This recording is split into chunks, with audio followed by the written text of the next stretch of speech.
Bonjour tout le monde. Merci de votre participation aujourd'hui pendant les vacances d'été. J'espère que c'est les vacances où la majorité d'entre vous, chez nous, dans le Massachusetts, on vient de terminer l'année scolaire. Si nous étions à Trois-Rivières, j'avais fait une proposition de présenter cette présentation d'aujourd'hui, Voyager, visionner, vivre, en français. J'ai changé cela parce que maintenant, voyager avec nos élèves, ce n'est pas aussi certain que c'était dans le passé. Donc, je vais commencer la présentation avec des activités pour vivre la langue française en cours de français et pour visionner un peu et puis terminer avec voyager. Je ne sais pas si on aura le temps parce que j'ai beaucoup à partager avec vous aujourd'hui. Je suis professeure de français au lycée Triton, 1 heure au nord de la ville de Boston, dans le Massachusetts. Je suis aussi présidente de la Société honoraire de français, des jeunes amis de français. Si vous n'avez pas une charte, je vais vous en parler un peu. Et les représentatives des professeurs sont présentes aujourd'hui. Andy va présenter après moi aujourd'hui et Tracy aussi. Andy et Tracy vont faire des présentations le 30 juin et le 5 août, si ça vous intéresse. Euh, donc, si vous aimeriez me contacter, vous avez mon adresse email, la page Facebook de Triton, aussi Instagram et Twitter. Vous pouvez me contacter comme ça. Je mettrai cette présentation dans le Google Drive. Donc, vous allez avoir une copie. Vous pouvez aussi entrer dans la présentation maintenant avec cette adresse. Je laisse ça sur l'écran pour vous permettre d'entrer dans la présentation si vous voulez.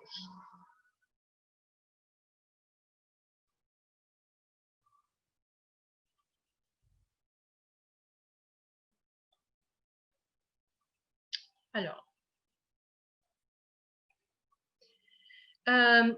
il y a aussi, je suis membre, je suis secrétaire de la ATF Eastern Massachusetts. Et les liens pour le site web, la page Facebook d'Eastern Massachusetts, Twitter et LinkedIn sont aussi ici. Vous pouvez cliquer quand vous entrez dans la présentation. Alors, bienvenue à notre webinaire Zoom. Il n'est pas tout à fait nécessaire d'entrer pour prendre la parole, mais je partage cette fiche avec vous. C'est une fiche que j'avais préparée pour mes élèves cette année. Excusez-moi. Pardon. C'était une manière dans laquelle je pouvais faire attention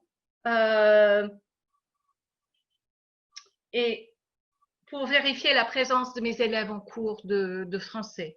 Donc, ils ont marqué la période et comme ça, je pouvais regarder sur un spreadsheet qui était présente en cours chaque année. Donc, si ça vous intéresse de faire une copie de cette forme, c'est à votre disponibilité. Donc, j'avais préparé aussi pour vous une forme et ça m'intéresse beaucoup de savoir quelle était votre expérience en enseignant ce printemps. Donc, vous pouvez cliquer dedans et répondre à des questions sur votre expérience. Donc, aussi, je voulais partager avec vous quelque chose que j'ai appris ce printemps grâce à la professeure de Brookline Public Schools du collège Heather Pinault. Son adresse email est ici et elle était très, très généreuse. pendant que la spécialiste des langues étrangères avait fait un webinaire ce mois de mars pour les professeurs de langues étrangères, elle partageait une ressource incroyable avec nous. Elle est professeure au collège. Pourtant, elle enseigne à Brookline, qui a un programme très, très fort. Moi, je pouvais utiliser cela dans mon cours de 9th grade, de français 1. Il y a 374 diapositives dans cette présentation qu'elle avait partagée avec nous. Il y a toute une variété d'exercices qui sont très, très intéressants. Donc, d'abord, il y a une vidéo. Tous les élèves s'intéressent à TikTok. Donc, elle avait partagé une vidéo avec des exercices. Il y a plusieurs films pour Movie Talk, par exemple, et beaucoup d'activités pour Comprehensible Input. Ici, c'est un passage, un Edpuzzle sur Ratatouille, le film Ratatouille. Je ne vais pas passer beaucoup de temps avec vous sur cela, mais je voulais que vous sachiez qu'elle avait mis à notre disponibilité toutes sortes d'activités incroyables. Et c'est grâce à la générosité encore de Heather Pinault. Et elle aussi, sur la première diapositive, elle reconnaît la professeure originaire de cette ressource. Alors, les objectifs pour aujourd'hui. Je peux faire vivre la langue et la culture francophone dans mon cours de français langue étrangère. Je peux commencer à créer une vision de l'apprenant de français à mon école et je peux apprendre comment planifier les voyages et les échanges pour mes élèves. Donc, je mettrai toute cette présentation à votre disponibilité, mais malheureusement, nous n'avons qu'une demi-heure chacune pour la présentation aujourd'hui. Donc, je vais présenter ce que je peux en 30 minutes et je vous laisse explorer la présentation après pour avoir encore des ressources. Donc, on va commencer avec vivre. Comment vivre la langue française et la culture francophone en cours de français? Parler toujours français. Quelques exercices et jeux pratiques. Célébrer la Semaine nationale du français au mois de novembre. Comment faire? J'ai quelques suggestions pour ça aussi. Amusez-vous bien et prenez plein de photos pour faire la publicité de votre programme. Commencer une société honoraire de français. Et voilà. Ici, parlez toujours français. Comment est-ce que vous pouvez parler toujours français en tant que professeur de français et faire parler les élèves? Donc, ici, c'est un match de tennis qui est préparé par Steve Smith, qui est professeur de français en Angleterre, qui a un site web frenchteachers.net. C'est un match de tennis. Il y a une personne A et une personne B. Et vous posez des questions. Quelle est la capitale de la Belgique? Et vous avez personne A a la réponse, mais personne B doit répondre. Et puis personne B, quel est le métier de Gérard Depardieu? Personne A répond. Donc, c'est juste une petite activité pour faire parler la langue française avec vos élèves. Alors, plusieurs jeux et activités. Je vous laisse cliquer, explorer vous-même. Je vais passer la majorité du temps aujourd'hui en expliquant ce qu'il y a dans la présentation et puis je vous laisse explorer après. une liste de proverbes, donc un cercle excentrique, un bocal à poisson. Ça, c'est une activité que vous pouvez faire pour commencer l'année scolaire. Il y a aussi une liste de podcasts pour faire écouter la langue française à vos élèves.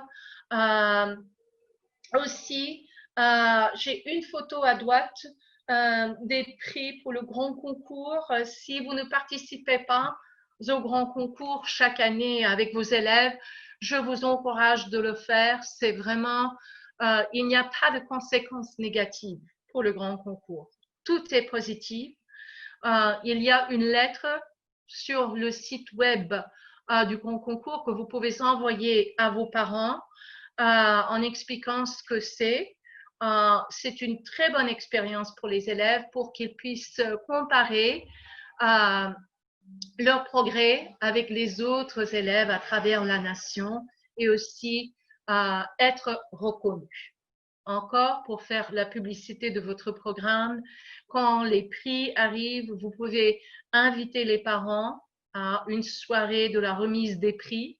Donc, je peux aussi partager, en fait, j'ai partagé sur ce lien le programme que nous utilisons chez nous pour la soirée de la remise des prix. Alors, donc, visionner, vivre et voyager en français 100% du temps. Pour que les élèves soient actifs, vous pouvez utiliser Poll Everywhere. C'est assez facile à utiliser. Vous pouvez poser des questions très, très faciles. Est-ce que vous voyagez avec vos élèves? Si oui, où voyages-tu? Aussi, je crois qu'aujourd'hui, tout le monde connaît Kahoot, mais Gymkit est encore un peu plus interactive et aussi les élèves peuvent jouer individuellement. Pour vous montrer comment ça fonctionne, je vais vous demander de jouer juste un petit peu ce jeu avec moi aujourd'hui. Alors,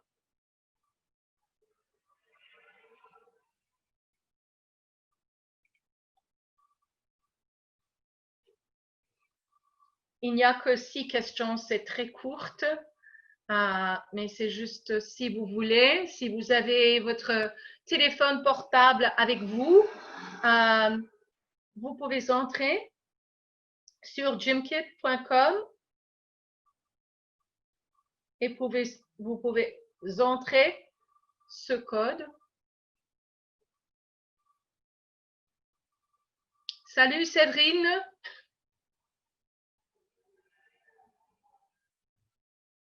Alors, j'attendrai voir s'il y a encore des joueurs avant de commencer le jeu.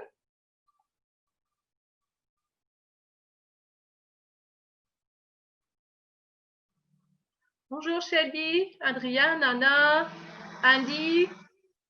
Oh, c'est super. Voilà.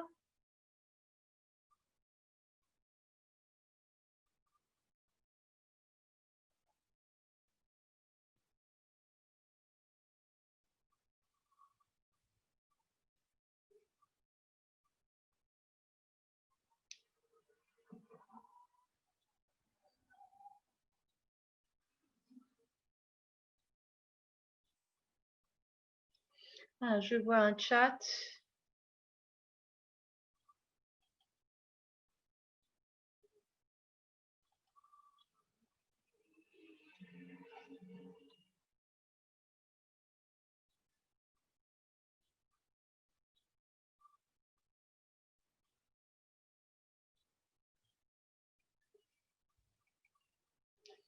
Ok. Pour ne pas passer trop longtemps, je crois que je vais commencer le jeu. Pour ceux qui font partie, vous pouvez voir.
Alors, je vais arrêter un peu en avance parce que comme ça, vous avez l'idée.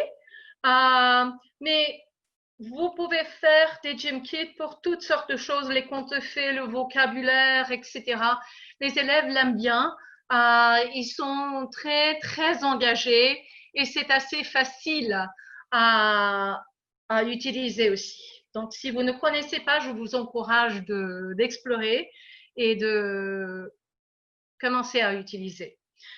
Hier, si vous étiez présente pour la présentation de Diana Sheffer, elle fait partie de l'équipe Vista Higher Learning. Et moi, j'utilise le livre thème pour le cours AP. Et je trouve que le super site de VHL est vraiment un très très bon site. Il y a des conversations interpersonnelles qui sont déjà toutes préparées sur le super site. Il y a aussi des conversations virtuelles. Et cette année, ça servait vraiment très très bien pour le cours, pour l'examen AP qui n'était que la comparaison culturelle et les conversations interpersonnelles. J'ai aussi commencé à utiliser Extempore, qui est un site très, très intéressant pour faire des conversations interpersonnelles. J'ai commencé à l'utiliser cette année parce que c'était gratuit. Je ne sais pas pour combien de temps ce serait gratuit. Normalement, c'est payant. C'est toujours le problème pour nous en tant que professeurs, dans des systèmes publics surtout. Aussi, si vous n'êtes pas au courant de la collection curée par Catherine Housselin, qui est le chef de la commission de technologie pour ATF, il y a toute une collection de Wakelet et des ressources sur YouTube. Et c'est vraiment, si vous cliquez dedans, vous pouvez explorer ici. C'est précisément pour le cours AP. Et encore des ressources pour le cours AP. Ici, il y a une présentation. Ça, c'est pour moi, dans mon cours de français 2. Je fais ce projet. Si vous cliquez sur ce lien, Click Pair Present, les élèves choisissent un monument à rechercher. Et puis, ils travaillent ensemble avec un partenaire pour faire la recherche. Et ensuite, ils font la présentation et la classe prend les notes. Et comme ça, toute la classe est responsable pour connaître les monuments de Paris, pour explorer aussi les cartes de Paris. En automne, quelques petites chansons. En 2000-2001, j'ai fait un échange Fulbright. C'était un échange de professeur à professeur et ma fille n'avait que 5 ans. Nous habitions Paris, j'enseignais Versailles et ma fille assistait à la maternelle en France. Et c'est ma fille qui m'a appris cette chanson traditionnelle à chanter. Je vais vous passer la chanson un peu.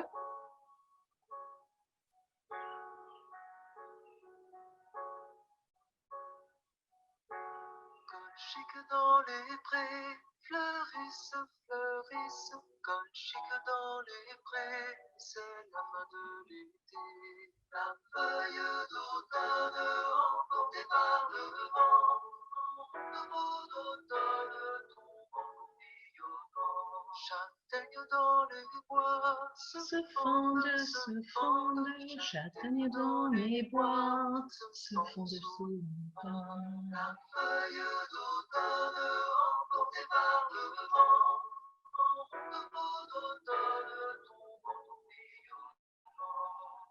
Nuages dans le ciel, s'étire, nuages dans le ciel, s'étire comme une aile. La feuille d'automne. Alors, encore, je ne vais pas passer toute la chanson, mais après la feuille d'automne, je vais écrire la poésie d'automne. C'est des 5 que les élèves écrivent ensemble.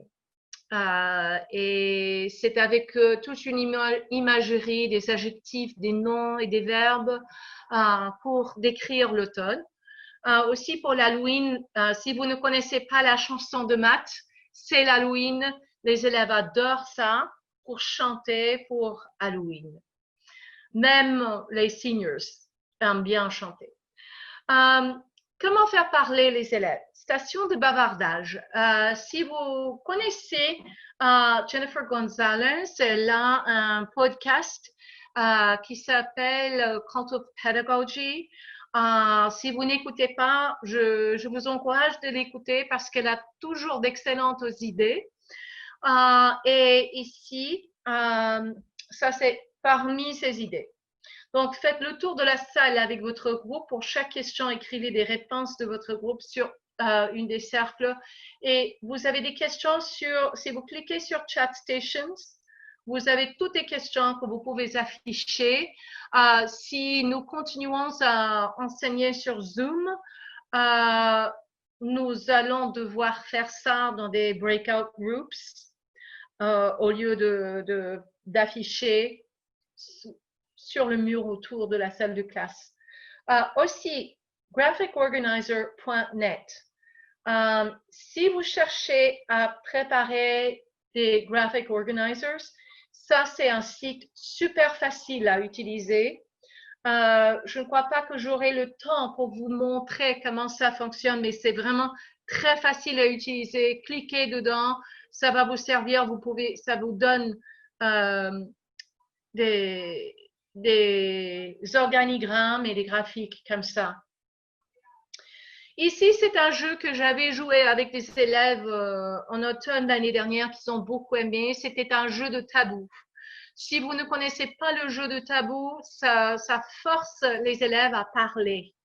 Donc, ici, c'est avec le vocabulaire d'automne où je leur donne une liste de vocabulaire et ils doivent faire la description. Chaque élève reçoit une carte et c'est un jeu que vous pouvez acheter sur Teachers Pay Teachers par jeu de vocabulaire par Love of Learning. C'est Love of Learning Languages qui vend cela. Je ne connais pas le nom de la professeure, mais c'est sur le site quand vous entrez dedans. Et vous pouvez acheter le jeu. Vous avez toute une série de cartes comme ça et chaque élève reçoit une carte et il ou elle doit faire une description du mot de vocabulaire. Donc, un gland, c'est quelque chose qui tombe d'un arbre que vous trouvez partout, par terre en automne, etc. Donc, ils doivent faire la description et les autres élèves doivent regarder la liste et trouver le mot. Alors, ici, faire des quick writes. À quoi pensez-vous quand vous entendez le mot voyager? Et puis, les élèves doivent passer 2 ou 3 minutes à écrire à ce dont ils pensent quand ils entendent le mot voyager. Alors, pour retourner à notre titre, visionner, je ne sais pas si on aura le temps pour faire cela aujourd'hui, mais qui est l'élève de... Alors, je ne sais pas si vous faites ça à travers la nation, mais dans la Nouvelle-Angleterre, nous avons une commission qui visite les écoles pour accréditer l'école. Et une des choses qu'il faut faire, c'est créer une vision de l'élève quand il termine de votre programme au lycée. Alors, qui est l'élève de français de votre école? Quels sont ses traits de caractère? Pouvez-vous créer un profil de sortie d'un élève du programme de français, non pas seulement de ses capacités linguistiques ou langagières, mais de son caractère, etc. Donc, pouvez-vous créer une vision de cet élève de français de votre école? Alors, la commission qui fait l'accréditation s'appelle NEASC, the New England School Accreditations Committee. Et voici les traits qu'ils cherchent dans des lycées pour faire l'accréditation. Alors, trouvez les autres membres de votre groupe par couleur. Si nous étions ensemble à Trois-Rivières, j'allais vous donner chacun des petites fiches post-it. Il faut que nous découvrions peut-être d'autres manières de faire ces activités post-it pour travailler ensemble pour créer un organigramme du profil de sortie d'un élève. Donc, si nous étions ensemble en personne, j'allais vous demander de créer, de faire le tour de la salle et d'afficher vos idées pour faire le profil de sortie d'un élève de français de votre programme. Alors, les facteurs de la réussite scolaire, je vous laisse naviguer un peu. Aussi, pour visionner, à part de créer une vision de l'élève, qu'est-ce que vous pouvez faire pour visionner en français?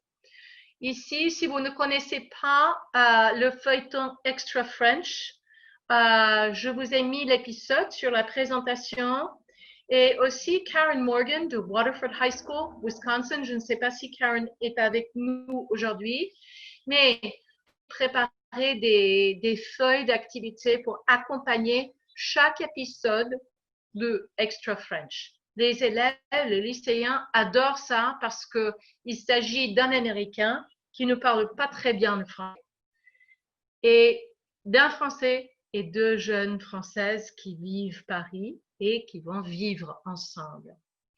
Et avec ça, il faut que je donne la parole à notre collègue Andy. Je ne veux pas prendre trop de temps, mais vous pouvez explorer cette présentation et je mettrai tout ça à votre disponibilité dans ce lien du Summer Convention Zoom. Je vous remercie beaucoup. Merci, Regina. Andy.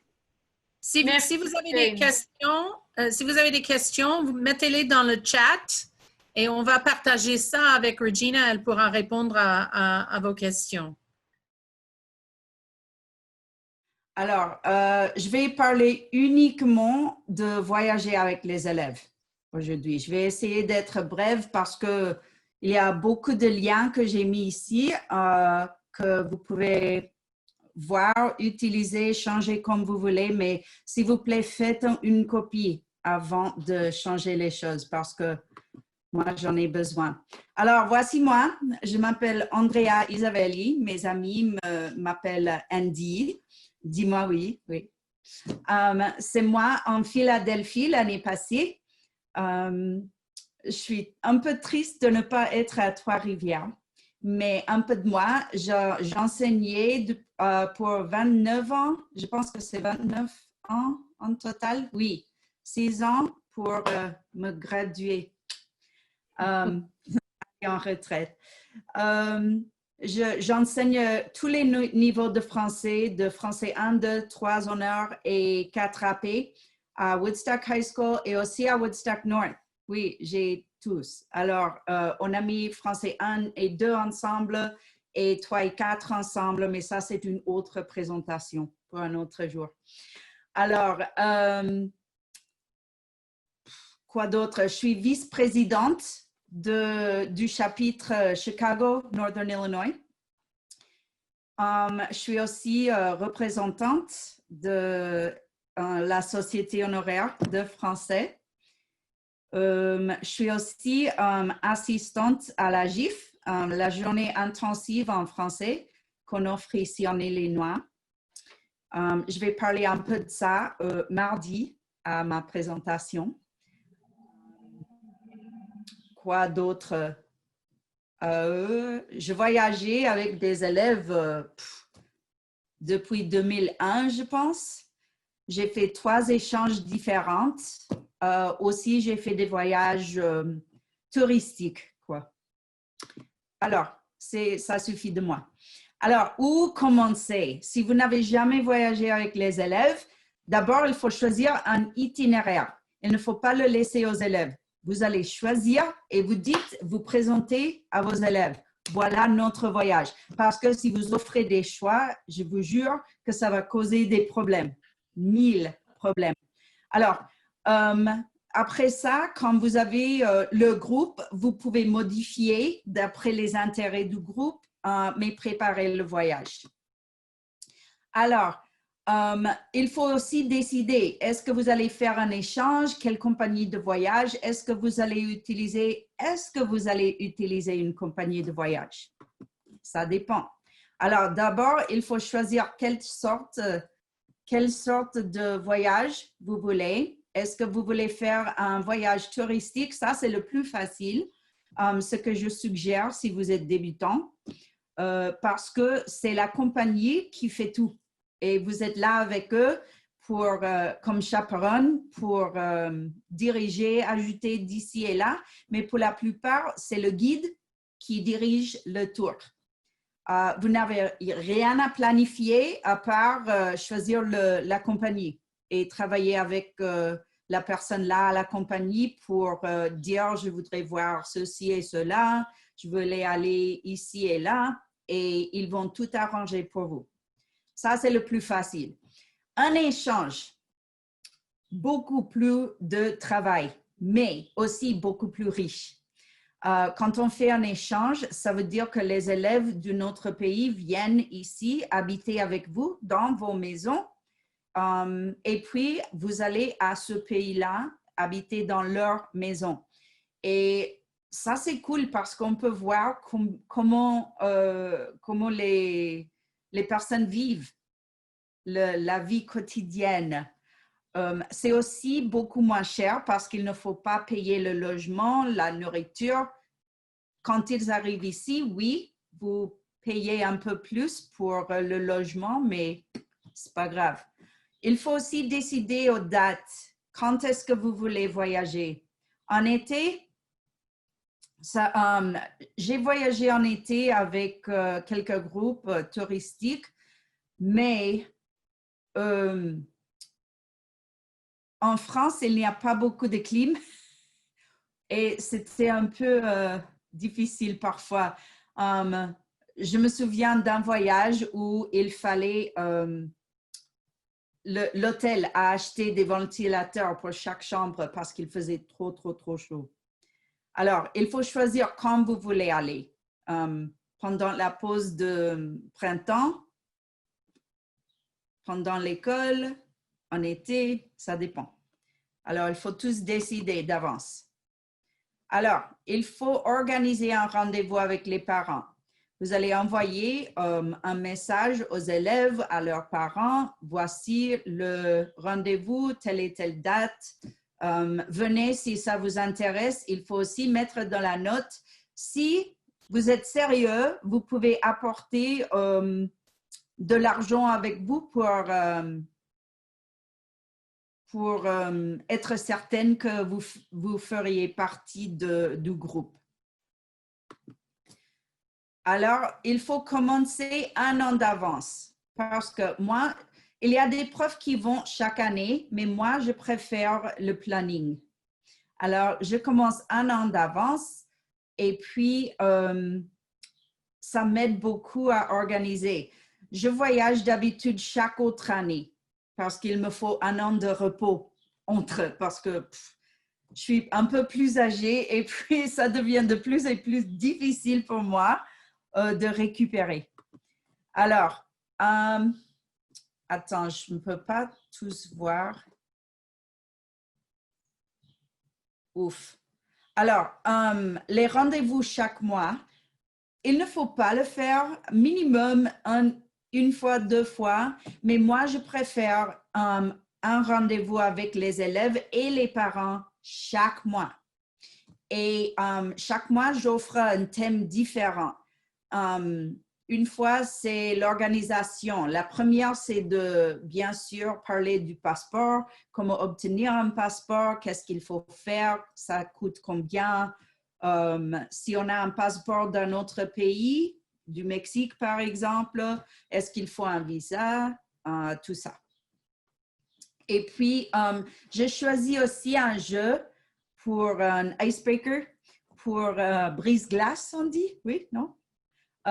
Pour que les familles se connaissent. Parce que quand les familles se connaissent, et ça fait beaucoup plus à l'aise les parents.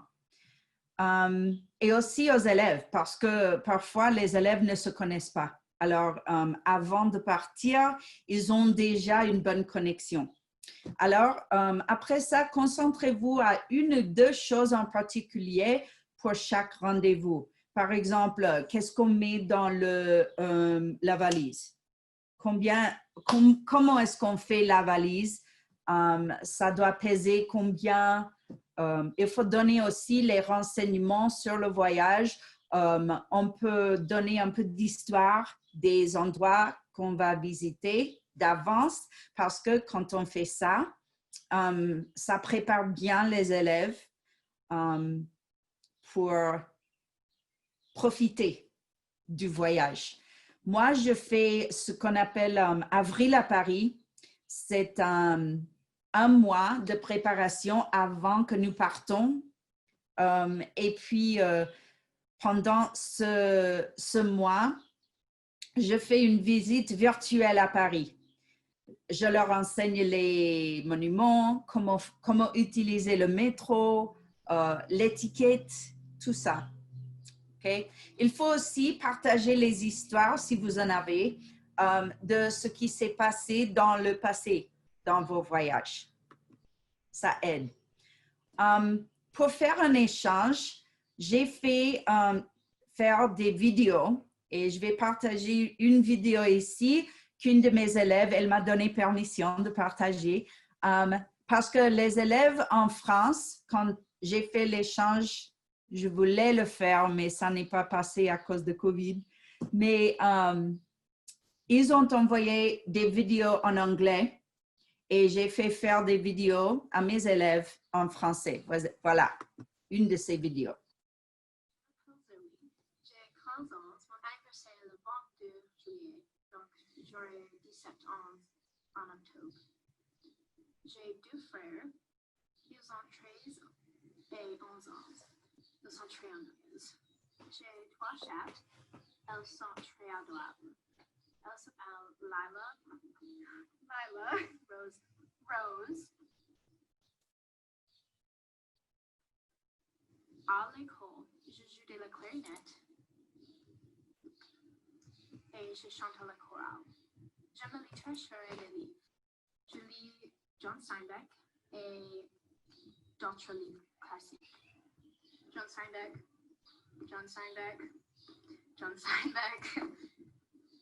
Agatha Christie n'est pas John Steinbeck.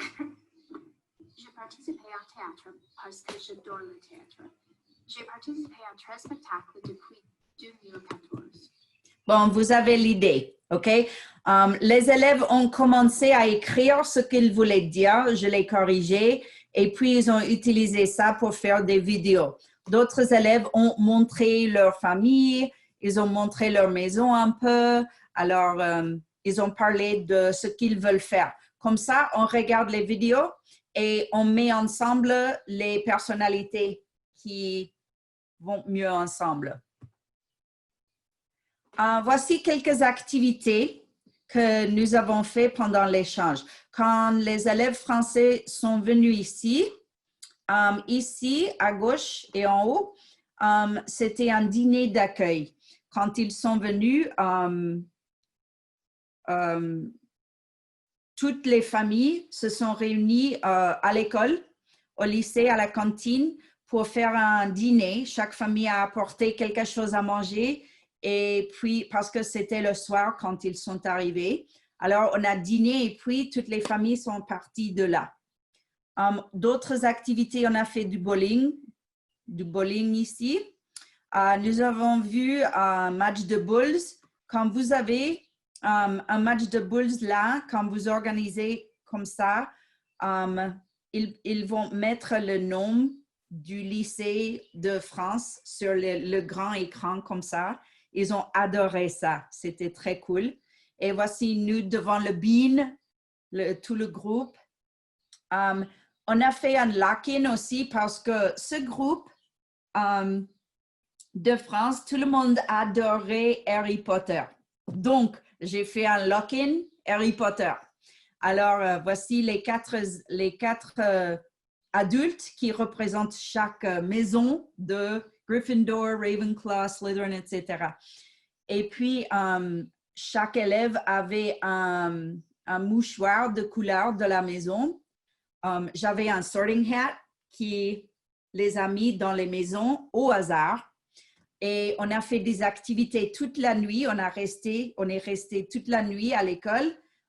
J'avais une salle pour les garçons, une salle pour les filles de dormir. On a arrangé le petit déjeuner. Toute la nourriture était dans une salle. On a passé les films Harry Potter pendant toute la nuit. On avait une chasse au trésor parmi tout le lycée. Et ils ont dû faire des choses très, très amusantes. C'était très cool. Ici, on a fait une visite avec le maire aussi de Woodstock. On a vu son bureau et tout ça. Ici, c'était chez une élève. C'était son anniversaire. On a fêté et le soir, on avait un grand feu. Et ici, les élèves du Mans ont présenté le Mans à mes élèves avec une présentation et j'ai utilisé Pear Deck. Comme ça, les élèves devaient répondre aux questions. Voilà. Quelques compagnies de voyage. Hemisphere Travel, c'est la compagnie que j'utilise maintenant. Nous devions aller au Mans en mars, mais pour 2 semaines. Et ça coûtait seulement 1 925 $ pour tout le voyage, pour tous. Mais c'est moi qui organisais toutes les choses que nous allions faire en France et ici. Beaucoup de choses, mais pas tous, parce que quand ils sont allés à Chicago 4 fois, le groupe de France, et ils ont bien aimé ça. Si vous préférez une compagnie touristique, ou bien ils organisent aussi les stages à CIS. C'est une bonne compagnie. Ça coûte beaucoup plus cher, mais ça vaut la peine parce que vous êtes centralisé dans les villes. Ils organisent tous. Vous n'avez aucun souci. Quelques collègues ont utilisé EF Tour et World Strides avec Explorca. Il y a beaucoup de compagnies. Ce n'est pas tous, mais ce sont quelques exemples si vous voulez faire un peu de recherche. Et je vais mettre tout ça dans tous les liens dans la présentation que Regina, le dossier que Regina vous a montré. Et je vois qu'il y a beaucoup de questions. Je ne sais pas si je peux les voir. OK. Oh, non. Ici, c'est un peu l'organisation. Qu'est-ce qu'il faut faire quand? C'est ce que je fais. Ce n'est pas ce que tout le monde doit faire. Mais en janvier, il faut discuter la possibilité d'un voyage pour l'année prochaine avec le directeur ou la directrice du lycée. pour voir si oui, ça va marcher. Il faut discuter les dates pour voir s'il n'y a pas d'autres voyages ou d'autres choses qui passent. Et il faut commencer à en introduire aux élèves pour les encourager. Il faut parler du voyage souvent pour dire « Ah, ça va être très, très cool, nous allons faire ceci et cela » et ils vont s'intéresser, je vous jure. En mars, vous allez choisir une compagnie de voyage et ou une école avec qui on peut faire un échange. Vous allez aussi choisir l'itinéraire. Comme ça, vous savez exactement où vous allez et vous allez le présenter aux parents. Voilà, complet, c'est ça ce qu'on va faire. Est-ce que vous voulez venir? En avril, vous faites le rendez-vous avec les parents pour introduire les détails, comme vous en avez. Vous allez aussi commencer à remplir tous les formulaires pour le district, pour l'école. Vous allez collecter la mise de fonds non remboursable avec signature et je mets un formulaire et je fais signer le formulaire parce que j'avais un problème dans le passé. Un autre prof a commencé d'organiser un voyage et puis elle a changé d'école de travail. Alors, j'ai dû faire le voyage, mais je ne l'ai pas commencé et elle ne les a pas fait signer ce papier qui dit que c'est non remboursable. Alors, j'ai dû rembourser l'argent à une famille et ils ont bien lutté et c'était horrible. Alors maintenant, j'ai un papier, c'est clair, il y a une signature, tout le monde comprenne. C'est dur, hein? Mais je les donne jusqu'à la fin de l'année scolaire à me donner comme $300 par exemple pour dire qu'ils sont sérieux. Comme ça, je peux faire le planning. Et puis, de septembre à mars, on fait les rendez-vous mensuels pour...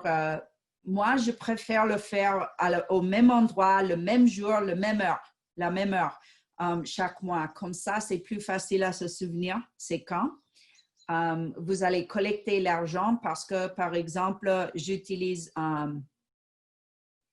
Hemisphere et moi, je collecte l'argent parce que $300 de chaque personne, je vais utiliser quand nous allons en France. Et c'est moi qui paye tout ça quand nous y sommes. Mon district me donne une carte de crédit pour ça et c'est remboursé dans le compte qui est à l'école. Vous pouvez partager aussi informations importantes comme où est-ce qu'ils vont rester, avec quelle famille, tout ça. Par exemple, qu'est-ce qui est acceptable en France, qu'est-ce qui n'est pas, comment il faut se conduire, toutes les choses comme ça. Et le mois avant de partir, je fais ce Avril à Paris où j'enseigne tout ce dont ils ont besoin. Mais ce que je voulais vous montrer, c'est ici le guide du district. Alors, ça, c'est créé par le Assistant Superintendent. Et moi aussi, j'ai donné beaucoup de suggestions à ce document. Et vous allez trouver, il m'a donné permission de partager ça avec vous parce que il y a beaucoup d'informations. Vous pouvez utiliser ça comme guide. Mais ce que je voudrais vous montrer est qu'il y a beaucoup de choses. Il y a une checklist comme ça. Il voulait faire ça pour que tout le monde puisse faire les mêmes choses quand on va en excursion. Ça, c'est... vous pouvez le lire quand vous voulez. Mais ce qui est important ici, c'est que le superintendent doit dire que ça va, le voyage, avant que vous faites les rendez-vous avec les parents. Ça, c'est pour mon district. Ça peut être différent pour tout le monde, mais il doit donner permission avant que tout ça se passe. Et voici une section spécifiquement pour les voyages internationaux. et il faut le faire 1 an d'avance. Ça ne doit pas être trop spécifique et vous pouvez changer plus tard. Mais ce qui est important, c'est en bas ici. C'est beaucoup d'informations avec beaucoup de liens que vous allez trouver intéressants. Ici, c'est spécifiquement pour les voyages internationaux. Vous avez des ressources pour les passeports, pour les visas, pour la santé, les ambassades, tout ça. Tout est là. Ici, on a aussi pour les formulaires. Et voilà, c'est ça le checklist. Les choses qu'il faut faire et quand. OK? C'est très détaillé et vous pouvez le voir et le lire à vos plaisirs, mais ça vous montre pour la plupart ce que je viens de vous dire. OK? Tout est là. Il y a beaucoup de choses très utiles.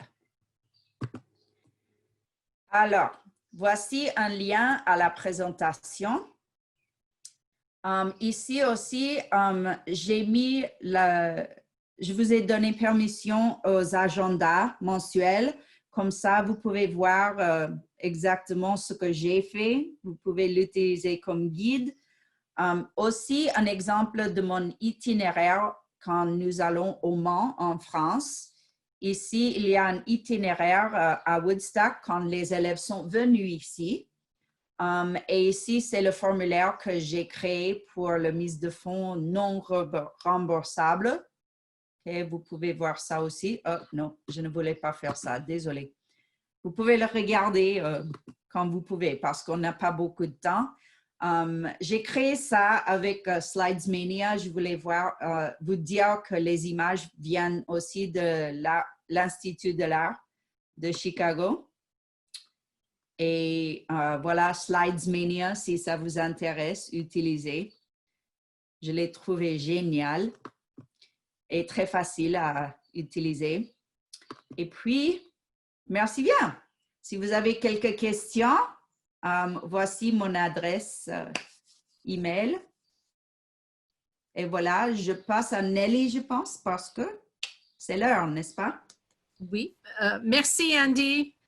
Et on va envoyer les liens à tout le monde et on va, comme ça, vous aurez accès aux liens et à la présentation. Et bon, je vous remercie. On mettra les questions, on enverra les questions aux présentatrices et elles pourront répondre directement à des questions qui demandent une réponse. Donc, merci. Maintenant, on passe à Nelly qui va nous parler un peu des recherches. Alors, bonjour. I am going to be contrary to everybody because I'm going to be speaking English. And also, I love traveling with students and I have done it for 30 years.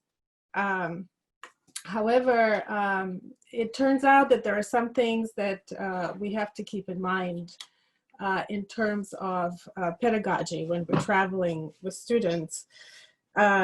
So I've done some research recently, and I was very happy to find this information because this really adds a lot to my own thinking about sending students abroad, traveling with them, and so forth. So, okay, so my name is Nell Cooper. I'm a professor at Northern Michigan University in Marquette, Michigan in the Upper Peninsula, where I teach all levels of French and Russian culture through literature in translation, as well as a course for the honors program on aesthetics of the modern period, classicism to surrealism.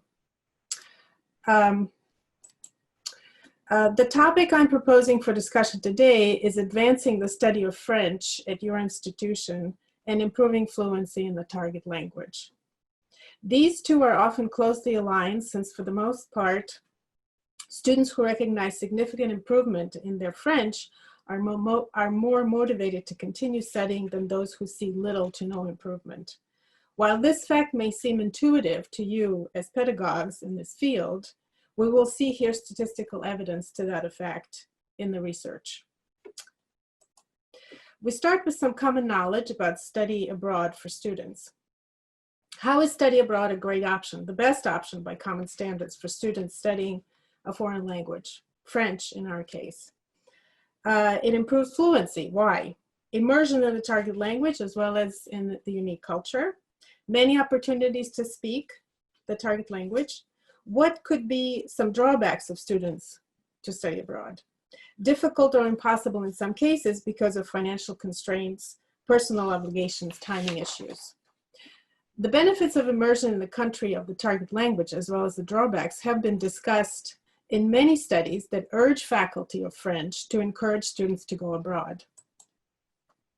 Since about mid-1900s, however, 1990s, however, a small number of scholars have proffered a modest amount of research that questions the model of study abroad as the leading paradigm for advancement of foreign language studies, and specifically for immersion in the target language for development of fluency. Today, we will discuss a few of the studies. While I examined many of these studies for my research, in respect of time and your attention today, I carefully culled 3 representative studies. The selections were based on the width of evidence, the years over which the study took place, number of students participating, as well as variety of venues. The Stanford University study was conducted over a period of 4 years during the summer session, with 51 Spanish students participants by faculty of Spanish, Alice Miano, Elizabeth Bernhardt, and Vivian Braitz. We will refer to this study as the Miano study. The Smith College Students of French study was conducted over a period of 13 years during the January interim. Their charts indicate 14 student participants annually. This study is authored by Christian Metral and Janie Bampé. We will refer to this study as the Metral study.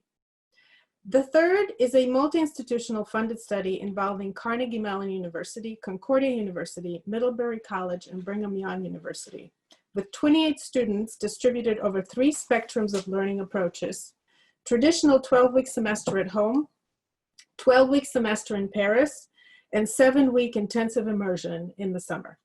We will refer to this study as the Carnegie Mellon study. Before we plunge into the scholarship, which holds some surprising discoveries, let's go back to the points we made earlier about the study abroad, the benefits and the drawbacks. In terms of study abroad, improving fluency. Why does it improve fluency? Because it immerses students in the target language as well as its unique culture, with many opportunities to speak the target language. Study abroad in a French-speaking area provides opportunity for students to speak French to improve their fluency. True? Yes. Students take opportunity that provided to speak French. Not entirely true.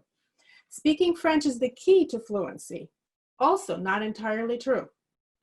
Study abroad is difficult or impossible for students in some cases because of financial constraints, personal obligations, and timing issues. True. Yes, these indeed are the drawbacks. Furthermore, in post-secondary institutions, there's another drawback. Success in sending students abroad causes diminished numbers in the advanced and sometimes intermediate levels. This in turn leads administration to cancel sections of French courses, often leaving students, including French majors, without French for the semester, halting or more commonly diminishing student skills acquired thus far. At times of canceled sections, administration may consider closing the French program at the institution, especially as the French faculty is working to increase the number of students in the classroom of a small French program, which is often the case in higher learning institutions in the US. Therefore, in some cases, striving to do the best for students' interests, faculty may create inadvertently a double-edged sword by encouraging students to leave for abroad while putting sections of French at risk for cancellation. The very real risk is in losing the French program altogether. In light of the recent research that questions the precedence of study abroad, The 3 studies at hand set out to test the potential advantage of intensive immersion at home under varying parameters with varying goals, all including participants with varying majors with language at intermediate level. The Miano study of intensive immersion at home institution, which sought to entice students from other majors to continue with Spanish into upper levels to declare a Spanish major, concludes the participants in all sessions 2012 through 2015 demonstrated striking improvement in their Spanish language ability with the 2-week intensive immersion at home. The Mitral study of intensive immersion, which also sought to entice students from other majors to declare a French major and to study abroad, states short-term domestic immersion program from 2 to 7 weeks lead participants to advance measurably in their linguistic progress and their intercultural and global awareness. The Carnegie Mellon study, which sought to find the factors that best lead to progress and fluency, examined results of an intensive at-home immersion group in comparison with the traditional length semester and study abroad groups, measuring fluency using 9 variables and analyzing data for the seminal factors. All student participants' pre-program test scores did not differ, quote, significantly from each other on any of the pre-test fluency measures, end quote. However, the post-program results indicate that at the home, quote, intensive immersion program made the greatest gain. That all 3 varied studies find domestic intensive immersion greatly improving fluency in the language is surprising enough.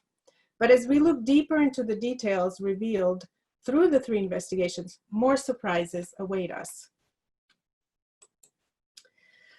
The Miano study exposes some negative findings, of which 4 are relevant here. First, 3 cohort groups of participants displayed significantly higher oral proficiency.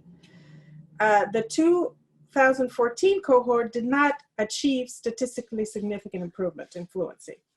Second, in light of students' documented gains in oral and writing proficiency, it is surprising that students appeared not to wholly appreciate their increased fluency, language proficiency. Third, the intensive immersion program did not motivate students to pursue upper division literature courses, to participate in study abroad, or to declare a Spanish major. Finally, intellectual growth may have presented the biggest challenge to participants. Some may have been less eager to engage in cognitive exertion. The program of study provided books in English about the culture and history for participants to read on their own, to afford easy access to content and to pique students' interest. In this program, first part of the morning was spent on language development through authentic materials such as film, video clips, music, etc. Second was a guest speaker. Third, a faculty synthesized the day's learning with viewing of film and analysis. Fourth, lunch that also included social activities like games, dancing, and again, film. Fifth, community engagement, working with immigrants. And sixth, painting a mural with Spanish speaker.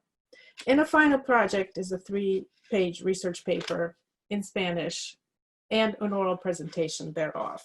Notice that there's no discussion among students of their research in this particular group.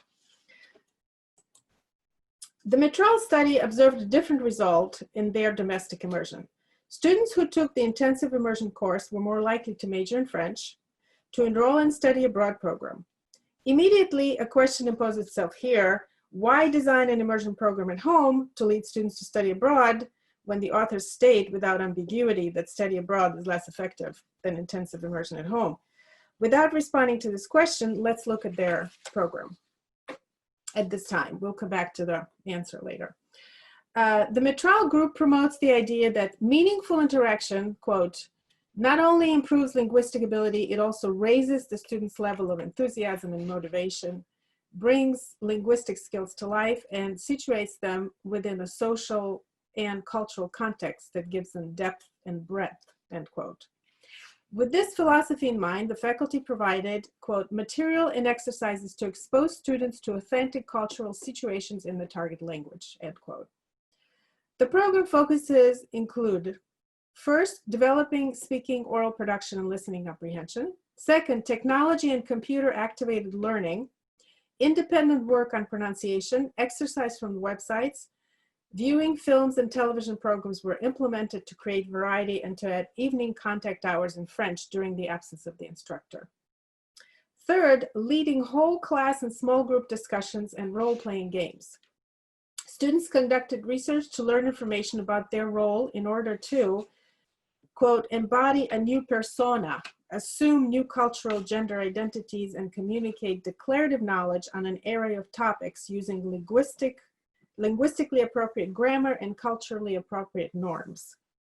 For example, students debated pros and cons of an extension of the TGV from Paris to Strasbourg, in which different students would take the role of mayor of Strasbourg, a city councilman, French government, TGV engineer, and so forth.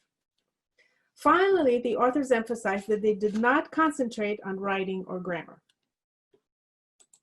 In the Carnegie Mellon study, some of the participants spent a traditional semester with 3 to 4 hours per week in class, where content courses such as cinema and art were traditionally taught in English. Those who went to study abroad in Paris for the same duration of 12 weeks spent notably a similar amount of time in the classroom. Students of this group lived in familiar settings of the experience, individual apartments, sharing with other English speakers and family. Opportunities to use French outside of classroom abounded. Native speech community, group trips to museums and historical sites, tickets to cultural performances were made available, end quote. Those in the intensive immersion at home were in class 3 to 4 hours a day. The intensive immersion faculty in the Carnegie Mellon study, similar to the other 2 studies we're looking at, designed the curriculum to integrate in and out of classroom learning, all conducted in the target language. Extracurricular activities included daily opportunities to use French through participation on a soccer team, French school choir, painting classes, musical performances, film, and a cabaret offered regularly. Enhancing these activities were frequent trips, parties, cultural events to promote awareness of the diverse Francophone culture and the development of French language skills. Finally, a factor that has been entirely overlooked emerges completely unexpectedly in the Carnegie Mellon data as the leading factor in improving fluency. The intensive immersion students were specifically were engaged in writing activities more than 4 times the amount of either of the traditional semester or the study groups.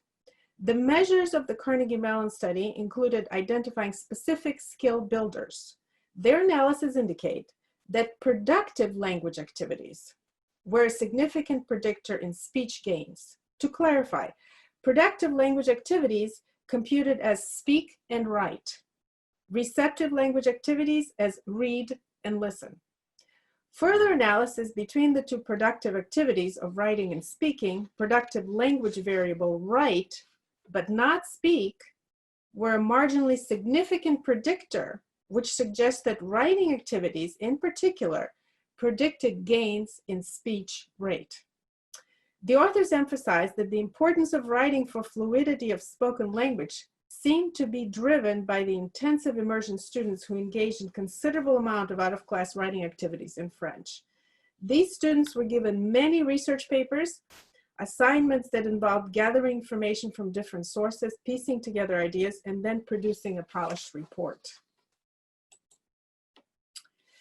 To flesh out the important lessons learned for advancing the study of French and improving fluency at your institution, we will interleave these 3 representative studies to determine the influential from the less influential factors. The factor of amount of hours in class emerges as not particularly influential for students' progress in the target language, nor for advancement of the study thereof at the institution. The immersion students at home and abroad spent about the same number of hours in the classroom, with drastic variation in results from very satisfactory to completely unsatisfactory in both progress of students and advancement of the program. However, the factor in the Carnegie Mellon group of massed learning is important not to miss. While mass learning is given very little attention, I think it plays a very significant role in both advancing the study of French and student progress. One possible explanation, this is a quote from Carnegie Mellon, for the superior performance of the at-home immersion students is that distribution of their hours of learning was over a 7-week period, not a 12-week period as the others, notes the study. In other words, a 7-week term was superior to a 12-week term spent abroad or at home. The same amount of material condensed into 7 weeks is more effective than spreading it out over that 12-week period. Okay, the benefit of compacted learning was an unexpected factor in my own experience with a pilot course I taught this past fall. I designed Fast Track French course to accommodate the incoming freshmen with varied levels of French from high school. As most small programs at tertiary institutions, our course offering is limited, and students with previous French experience have to wait until their level is offered, often walking away from French after high school altogether. This pilot course covered 2 semesters in one to capture all levels above 101 and merge all of them into 202 section in the winter. This course was a big success, not only in drawing students to the program. We had an increase of 600% enrollment last fall, but in keeping all of the participants. All students in the class successfully tested into 202, some of whom pre-tested at the 101 level, the high 101 level.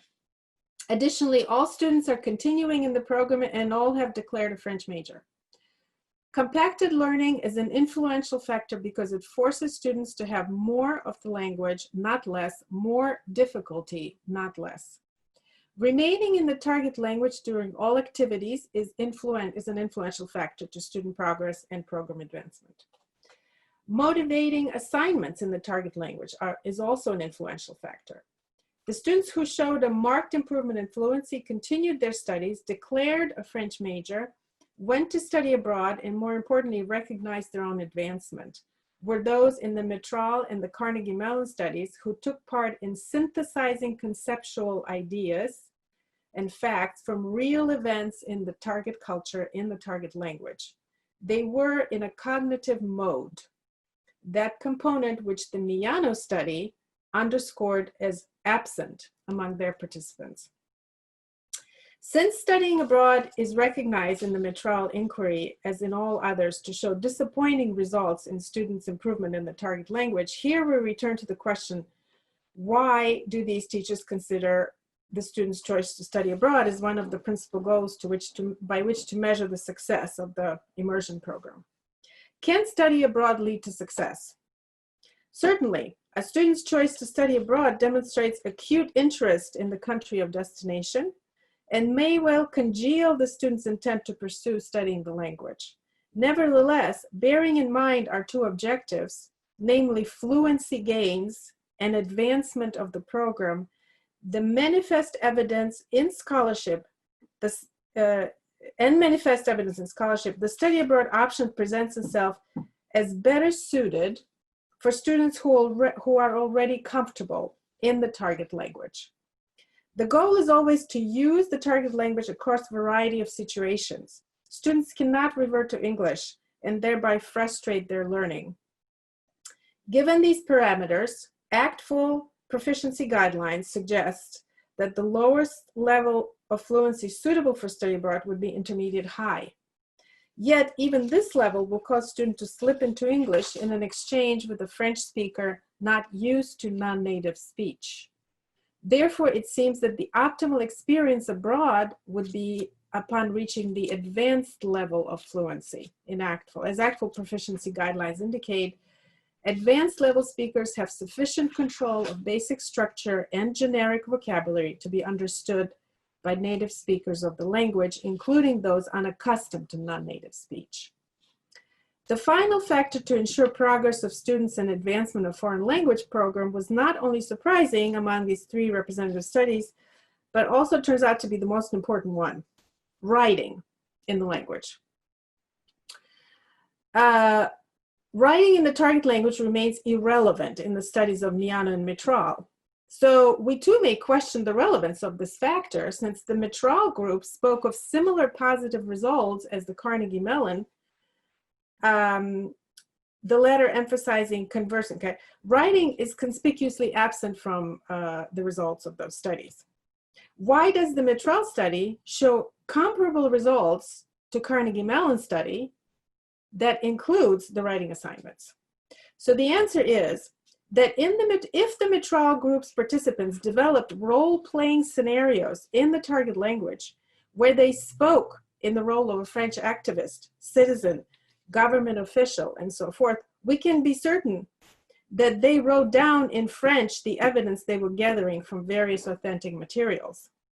Then, as they synthesized information to construct their argument, later to be presented orally, they wrote out what they were going to say in French, representing that role. Certainly, students would not be able to gather large amounts of information without documenting it in writing. The Mitral group overlooked this factor, but it is a very important factor. However, writing is in fact an essential factor in developing language and fluency. The writing function has strong ties with cognitive engagement. Indeed, that cognitive engagement noted in the Miano study, which offered the least amount of writing opportunity. All the studies examined here find cognitive engagement as a central factor, influencing results positively if it is present, negatively if it is absent. Cognitive engagement is consonant with students' continued interest in the subject as well as progress, especially students' self-recognized progress.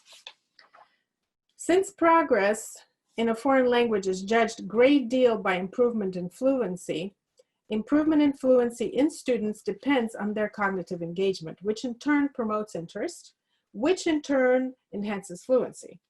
Within this cyclical process, the factor of writing surfaces in one of the studies to astonishment of all as foundational to fluency, based on data gathered for specific variables influencing gains in fluency.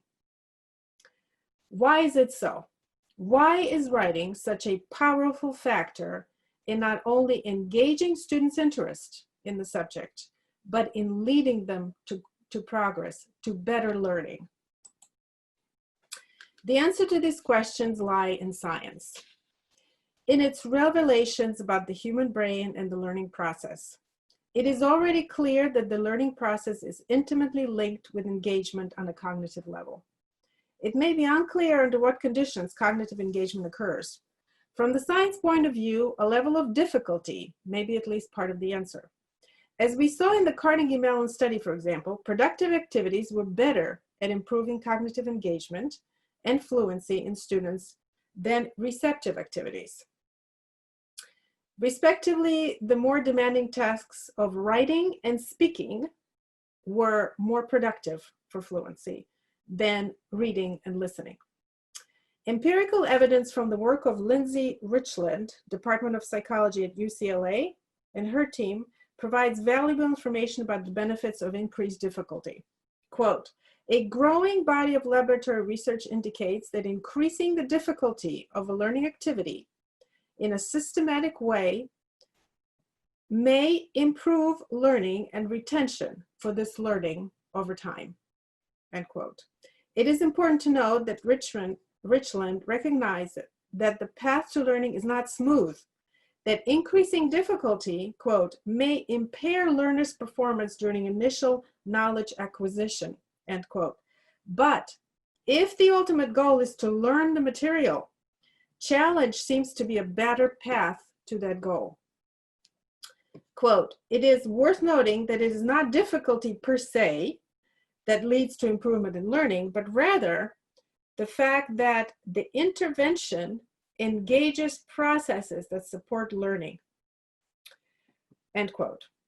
Writing appears predictably as an important component in these experiments, where Richland had, quote, "learners generate rather than read during study opportunities," end quote. We should no longer be surprised that these researchers found that, quote, "the principle of generation describes the reliable phenomena that having learners generate components of a learned stimulus produces better learning and retention than having learners read or reread the study material, end quote. As in the Carnegie Mellon study that reports on their students of French, Richland found that, quote, participants in the generate condition recalled more correct answers than those in the read condition, end quote. Since we refer to the benefits of desirable difficulty, as Richland calls it, and writing, it follows that writing by hand is more difficult than typing on the laptop.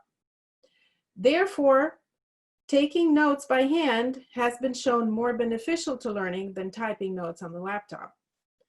Jean-Luc Vallée of the Centre National de Recherche Scientifique, Université de Méditerranée in Marseille, along with an international team of researchers, has examined the haptics of writing. Quote, during the act of writing, there is a strong relation between the cognitive processing and the sensoromotor interaction, end quote. Cindy May, professor of psychology at the College of Charleston, who studies cognitive function in college students, older adults, and individuals with intellectual disabilities, supports the findings discussed thus far. She says, writing by hand is slower and more cumbersome than typing, and students cannot possibly write down every word in lecture. Instead, they listen, digest, and summarize so that they can succinctly capture the essence of the information. Thus, taking notes by hand forces the brain to engage in some heavy mental lifting, and these efforts foster comprehension and retention. By contrast, when typing, students can easily produce a written record of the lecture without processing its meaning. As faster typing speeds allow students to transcribe a lecture word for word without devoting much thought to the content. Writing is essential to learning because it extends the process and creates beneficial difficulty, thereby furthering cognitive processing. Pam Mueller from University of Princeton and Daniel Oppenheimer, University of California, Los Angeles, provide additional empirical evidence to the arguments posited thus far. From their experiments, these researchers observe that the processing that occurs during the act of note-taking improves learning retention because the more deeply information is processed during note-taking, the greater the encoding benefits. Examining information deeply through cognitive processing, breaking it up into bits, ensures better retention of material. As to how cognitive processing functions in the human brain, we turn to neuropedagogy for the answers. In order for learning to commence, there must be a challenge to the human brain where cognition engages. The prefrontal part of the brain, to be precise. Olivier Houdet, cognitive neuroscientist and chaire de sciences des apprentissages at the Sorbonne in Paris, is a leading researcher in the burgeoning field of neuropedagogy. Houdet and his team work to find the intricate relationship between the function of the brain and education in studying the capacities and the constraints of the learning brain. Houdet provides brain imagery showing the prefrontal portion of the brain activating when learning necessitates, quote, un contrôle exécutif et un effort cognitif. The prefrontal portion of the brain takes over during complex cognitive effort. With practice, once the material is mastered, c'est la partie postérieure du cerveau qui, ainsi que les régions subcorticales qui prennent le relais, where the learning skill passes into automatization. The prefrontal part of the brain deals with learning and engagement with the subject or the skill studied. Once the material passes into automatic mode, it ceases to become, in a word interesting, the brain has to put no more effort as the body fulfills the task automatically. Easy does not require cognitive effort. It is performed automatically, effortlessly, when cognition is disengaged. The elements integral to cognitive engagement, foundational to a successful curriculum of any learning, prognosticate domestic intensive immersion in foreign language optimally conducive for successful instruction because of the very nature of its compacted instruction that benefits students with desirable difficulty. Intensive immersion, however, must be designed with the cognitive engagement in mind. That means not fearing the components that lead to engaged cognition, staying in the target language throughout the program, providing analytical and critical thinking assignments based in world and interhuman events that involve heavy research, and most importantly, writing. Synthesizing research in writing, note-taking, followed by oral discussion. These processes are the components of learning. Difficulty may be understandably unwelcome to students. Completing challenging assignments take time, incur obstacles, and as Richland observes, may initially impair learners in their task. To be sure, it is entirely justifiable that students view struggle with reluctance, but it is indeed that hardship that engages the brain in learning. As teachers who nurture students who want to see them enthusiastic about the knowledge we share with them, seeing their reluctance, anticipating their struggle, we want to shelter them from it and provide a smooth path for them to master the subject. This could be a mistake. In order to help students overcome the reluctance, instead of creating easier path, we can learn from the studies offered by Miano, Mitral, and Carnegie Mellon by offering more interesting tasks that bear great challenges. Oops, over here. Thank you. If we have like 25 minutes left, maybe we can we take a couple of questions orally? Jane? Yes, certainly. Thank you, Nellie. Let's see. I mean, we could look at the transcript when more fully, but maybe there's a couple of waiting questions. for that, you might want to look in the chat box and see if there are any questions there. Well, and then if anybody wants to unmute themselves and ask a question. Yeah, do like have that's what I mean. Maybe somebody wants to ask it orally right now if they want to. Nellie, this is Tracy Rucker. I just want to say thank you so very much for that incredibly detailed presentation. You're welcome. So much out of what you said, and I look forward to engaging further. So I'm all about interculturality as well as really looking at proficiency from level 1 all the way to level 5. I'm a French teacher in a private school here in Kentucky. So I just wonder, could you talk just maybe super briefly in the interest of time about a little bit more about the interculturality piece and how that looks when if there's some research that would support an argument one way or the other. I'm gathering from your question you're referring to the components of the program from the two studies that I looked at, that I presented, Mitral and the Carnegie Mellon, yes, where they used, well, the Mitral is a very interesting case because they've been doing it for many years. And they use, the example that they gave, one example was that, that TGV that was going to the, let's see if we can find, oops. Wait, how do, okay, I see. Let's see if I can find the. Yeah, no.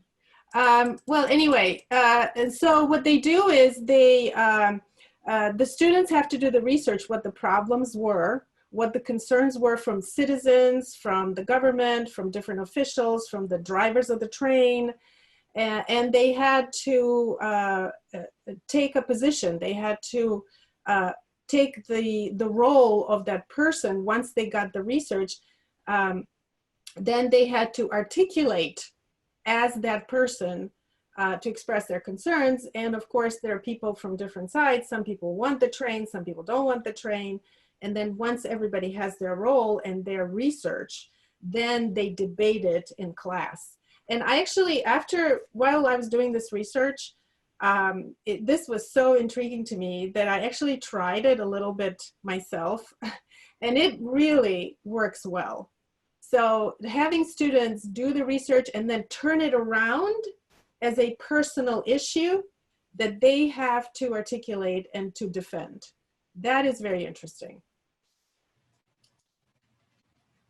And also, you know, the different, I mean, there are people like in the, for example, the people in the banlieue, like we had the Gilets jaunes, right? And the people in the banlieue, they're interested in certain things, and the people in the city are interested in other things. And so what are these contrasts? Why are these people having these different opinions? Why are the Gilets jaunes why are they so interested in using cars? Whereas the Parisians are not so interested in using cars. You know, these are the kind of things that. So I do find this really fascinating. I'm curious, do you have a designed activity that you've written up on that with a rubric that would be helpful for high school teachers like myself who might want to explore that? I have, yes, if you want to, well, if you want to write me, I can send you exactly the activity that I used as a trial on my own students. And it worked great, actually, you know, because as a matter of fact, it worked so great because we went online, right, as everybody did. And so I couldn't see them in person anymore. And so I had to find something that would really engage them and keep them participating, because it was, you know, you have a Zoom class and, you know, some of them are not coming. Why are they, you know, but this really turned things around. And I have to say that every single student finished really well and finished with an A. Everybody earned a very good grade because they were so engaged, and it was a good activity. And I can send that to you. Well, and I'm probably not the only one in the group here that wants that. So I'm going to ask another short question, and that is, would you be willing to share that with the larger group, because there are 61 participants here, so I'm probably not the only one who wants that.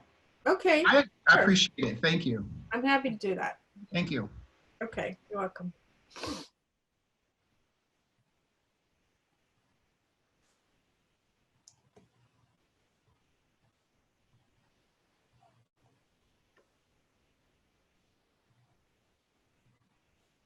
Are there any other questions from anyone? Getting a lot of thank yous in the chat box. They could be questions for any of the three of us. Yes, they're both Regina and Andy are still here. I have a question for Nellie. Nellie, have you implemented an intensive immersive program at home at your own institution? And I did. I talked about it a little bit. The thing is that I only teach during the semester simply because you know, you have to have special funding in order to teach in the summer and so forth. So I only teach my colleague. There's just two of us at our French program, and I teach just during semester. So what I did, as I explained, I created Fast Track French, that course last fall. I see. And that's exactly what it was. It took students from about middle 101 all the way through, you know, 102 and 201. So that it covered like two and a half semesters, that class. And it was hugely successful. I mean, I saw the benefit of exactly what this research shows of compacting information and going faster. And you know, of course, you have to have fun activities. You have to have everything else, all the accoutrements, as they explain here. But definitely, the compacted learning, it really does work. It's, you know, No, I believe it. I participated in something like that as an undergraduate. And I mean, there Yeah. are many things here, these 30 some years later, that are still with me. But Yeah. I'm wondering, so how often did you meet? Was that difficult in terms of scheduling because you had to meet more often? No, because we simply used the same semester, you know, so I had to fit into the schedule that the university typically gives me. And I simply compacted 2.5 semesters into that one semester. So you met as normal. Yep, So yep. It was just Yep, we met as intensive, not normal, extra but time. went a lot faster. And of course, that involved a lot more homework. It involved more writing activities, of course, in class and for homework. And so students, you know, they spend a lot more time in the evening with French than they normally would. Interesting. Did the students receive more credit hours for this intensive program? No. No. Wow. Nope, they did not. But as I said, the benefit at the university level is that anybody who comes in with French from high school has a section to get into. And so our enrollment went up really When well. you said 600%, that was an incredible statistic. Yeah.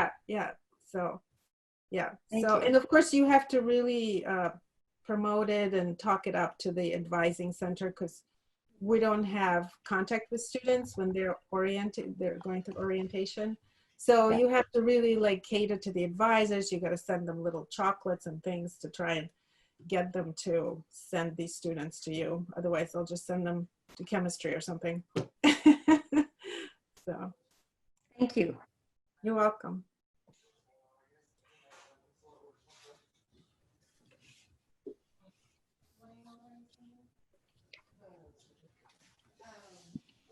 Hi, I'm Robin McMahon. I teach middle school French 1 and French 2. They get high school credit.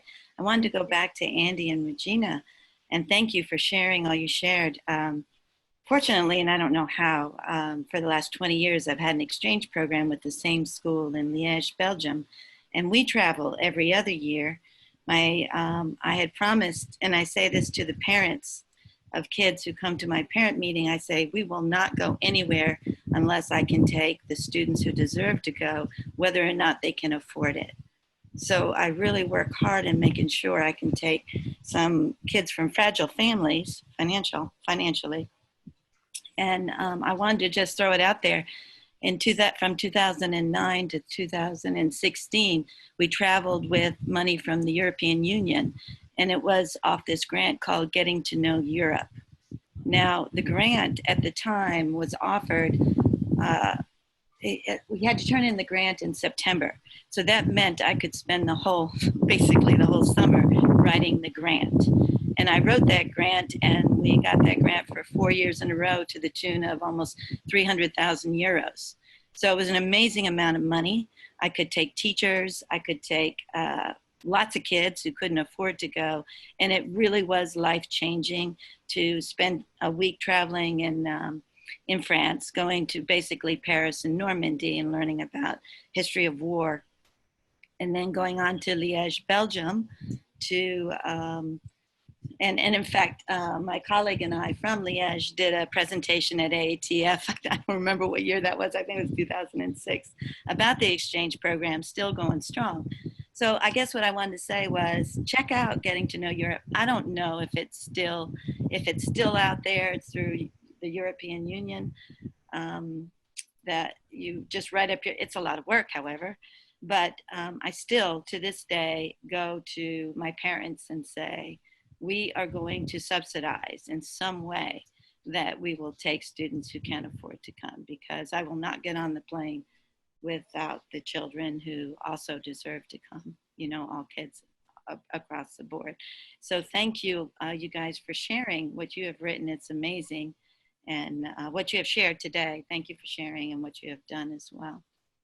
Thank Thank you. you so much for that. And on another note, the French Honor Society does offer $1,000 scholarships for students to travel. So one of my students actually won it this year. No.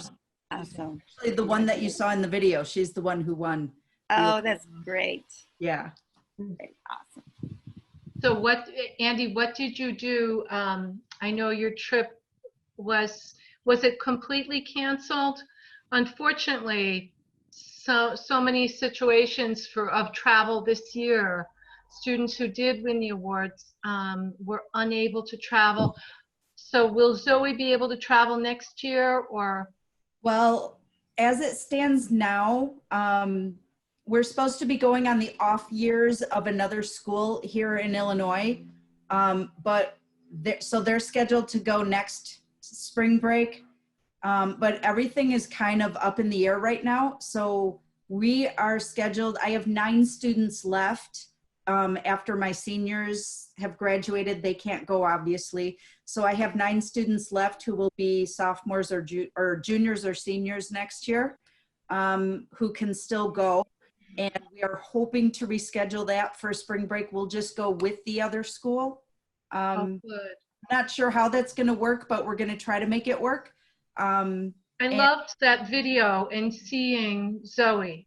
She's Yeah. so cute. That was really nice. Thanks for sharing that. You're so welcome. Yeah, and I wanted to respond to, I don't know, Mandq. Comment es-tu rentré en contact avec une école en France? That was very difficult to find an exchange. A lot of it is connecting with other French teachers and just asking, does anybody know of any school in France who would like to exchange? And then they may know somebody who knows a teacher in France, and you make those connections that way. I tried going through the consulat, and that was difficult. I found CCI Greenheart was another company that I forgot to put on there. I used them, and they actually find a school for you. And I found Lyon, a connection in Lyon. I did an exchange with Lyon for a couple of years. And then they could not continue. So then I started an exchange with Epernay. So I'm not as fortunate to have that long-standing relationship, but hopefully this was supposed to be our first year with Le Mans. And I was excited because my pen pal lives there, the one that I made when I was in college, so 30 plus years ago. So I was going to be able to spend some good quality time with her, but that was not to be. So yeah, hopefully we'll be able to do that during spring break. But just make connections, contact the consulate general near you, and they may be able to hook you up with a connection. It's just a lot of networking and hit and miss. So this time I found, because this teacher was actually asking, does anybody want to do an exchange with Le Mans on the off years that we do it? Because they can only do it every other year, and Le Mans wants to come every year. So I was fortunate and I jumped on it. So I was able to do that. So just keep your ears open. And towards the end of my presentation, there are a few links. The Boston French Consulate has an appariement system that you can apply for. And I put the application in the presentation on the Voyager section. And that's how I found my school that I exchange with. I've been exchanging with them every other year since 2007. And I applied for an appariement, and they contacted the Rectorat de Nantes. And if the Rectorat de Nantes sent out my application, and then teachers from the surrounding area contacted me, and I was very fortunate because I got to choose which teacher I wanted to work with based on what they sent me. And I think one of the reasons that I've been able to work with them for so many years now is that the teacher it was so clear that he was as invested in this as I. Yeah, I mean, she did. Regina talked about it a little bit, but mostly it was generic more than that. But that one's tomorrow though? Tuesday, the 30th, the one that Andy's going to present at. And what is this about? I didn't hear that. I think Jane was talking to someone. She just needs to mute herself. Yeah. Okay. My bad. Unless you want to give us some secrets or something. Tracy, I'm glad that you said something because I also saw in the chat that you travel with Experitas, and that's what I've done. Although my exchange is a school-to-school exchange, I like to have the extra layer of insurance protection.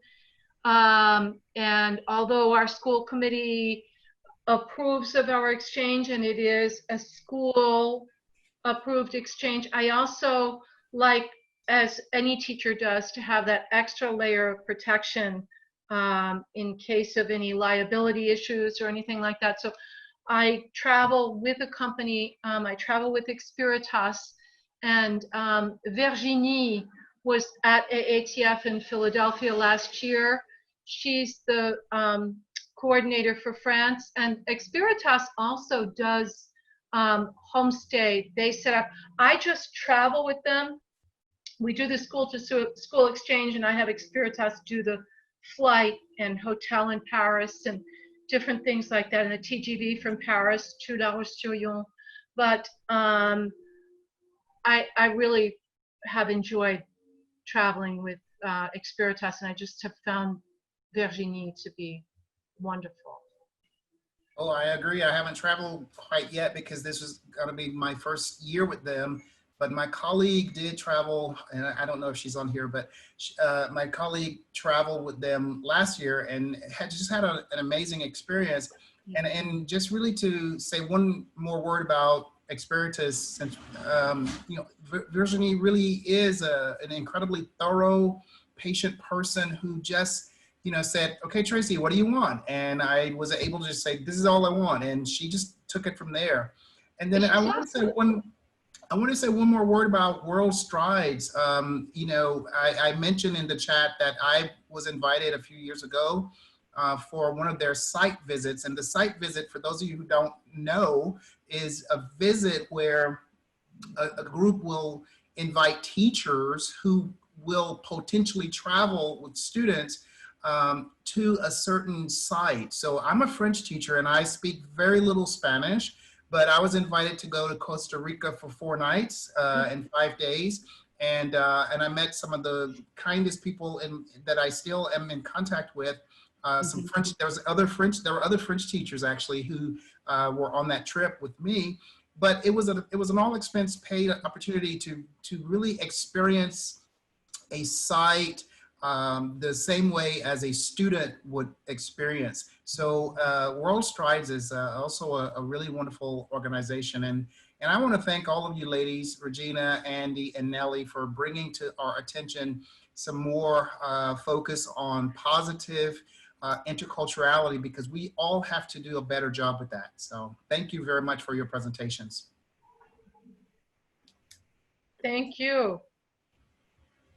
Thanks, Jane, for organizing all these webinars. I just want to babysit Jane's dog. This is Cha-Cha.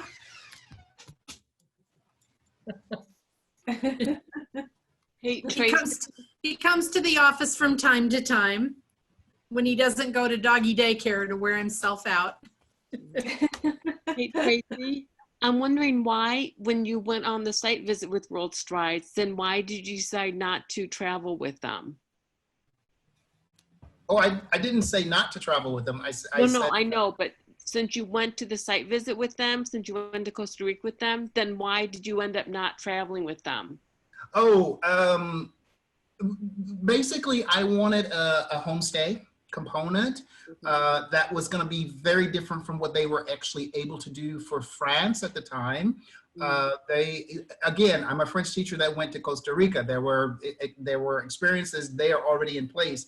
And when I was looking at establishing the trip, their program did not fit what we needed, but I still promote it very heavily just because I know I know some of the organizers, and they have an excellent program. So, and I know that many teachers on this Zoom call also, teach Spanish, as well as, have colleagues that could benefit from this. I think that all opportunities are good. right? There are some companies that just do things better and differently. I have traveled with, you know, EF, and they are very different, right?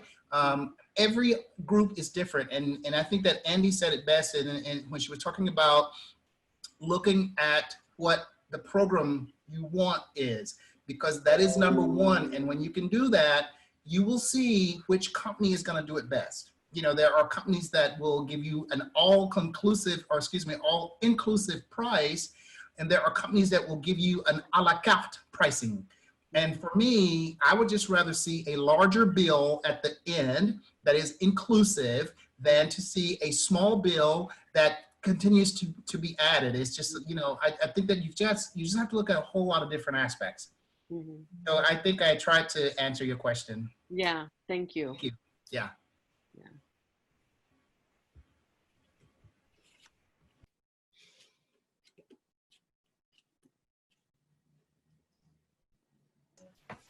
I think it's almost noon, and I'd like to thank our presenters, Regina and Andy and Nellie.